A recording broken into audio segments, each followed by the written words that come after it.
ជំរាបសួរពុកម៉ែបងប្អូនខ្ញុំនៅក្រៅក៏ហើយរឿងថៃវ័យខ្មែរទៅរៀបកបេប្រហែលទី1រឿងទី1វាអស់ទីផ្សារ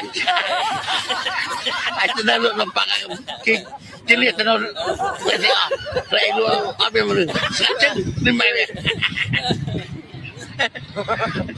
អាទី2អាចឆ្លើយណាហើយវ័យប្រទេសខ្មែរវ័យខ្មែរហើយយកទៅអីថ្មប្រាសាទគេយកថ្មធ្វើហើយយកទៅអីហើយស៊ីបានអត់អាចឆ្លើយហួយ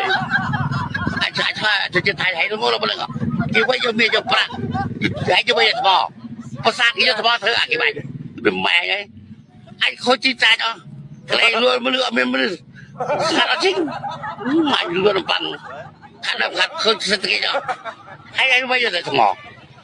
ហើយអត់ចេះធ្វើទេគេយកថ្មធ្វើឯប្រាសាទថ្មអង្គវិញយកថ្មទៅថ្មនេះតែវាទៀបយកថ្មគេតែឲ្យធំទៅនេះបានណាភ្នំឯកបេហើយទៅកាត់យកថ្មមកសាក់នោះនេះទៅចាក់ទៅវាអាគេបាច់អើយព្រមឲ្យមនុស្សងើបជិះទៅឯងហើយវិញថ្មហើយស៊ីកាថ្មម៉ែខូចទីផ្សារទៅគេឲ្យលុបឡើងគេជិះចេញបាត់នោះនេះស្ងាត់ចឹង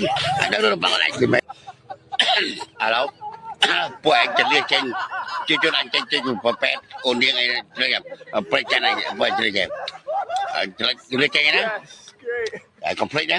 នេះនៅហ្នឹងគេទៅហ៊ានហាត់ទៅហ៊ានជាតិមិនម៉ែវាស្នាជាតិ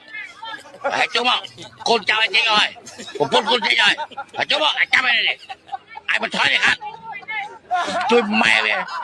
អាពុយថៃអាពុយស្រាយថៃមិនចង់បានទេមិនចង់ប្រសាទហើយអត់ចេះធ្វើទេយកថ្មដាក់លើគ្នាធ្វើជាប្រសាទ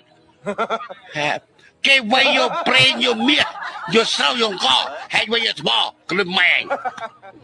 អាពុយទៅអាមេរិកវាយយកប្រេងមកចាក់សាំងទៅសាំងវាយយកកយកនេះមហោបអាហាស៊ីហើយស៊ីថ្មក៏ដែរពុយថៃហើយវាយថ្មហើយយកប្រសាទក្លឹមម៉ែជំរាបសួរពុកម៉ែបងប្អូនថៃគេថាមុនដំបូងហ្នឹងគេបិទព្រំដែនខ្មែរនឹងអត់បាយអត់ទឹកស៊ីហើយស្អីគេថាអីមិនទៅអីស៊ីលថតក៏តែខ្មែរក្រំពេកតម្លៃទៅសោកទៅអត់បាយទឹកស៊ីតែខាងវានោះវាថាខ្មែរយើងនោះអត់មានលើកឃើញមុនគុណយើងតែតិចទេថាអ្វីមកហូបយើងវាចូលចិត្តវាស្រឡាញ់មីយើងម៉ាអីណាទេណាវាទៅទិញពីយើងការងារក៏វាមកធ្វើប្រទេសយើងលុយកាក់វារកបានទៅសាងប្រទេសវាហើយវាជប់ទិញ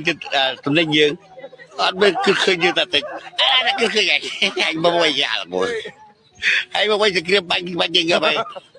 អីឲ្យគេទៅទិញបានអីពួកអាល្ងល់ហើយហើយមើលប្រទេសខ្មែរប្រទេសថៃវាខុសគ្នាយ៉ាងណាព្រះមហាក្សត្រខ្មែរសូត្ររុំទុំកាន់ប្រពៃនេះអ្នកណាក៏ចង់សពៀតដែរព្រះមហាក្សត្រថៃ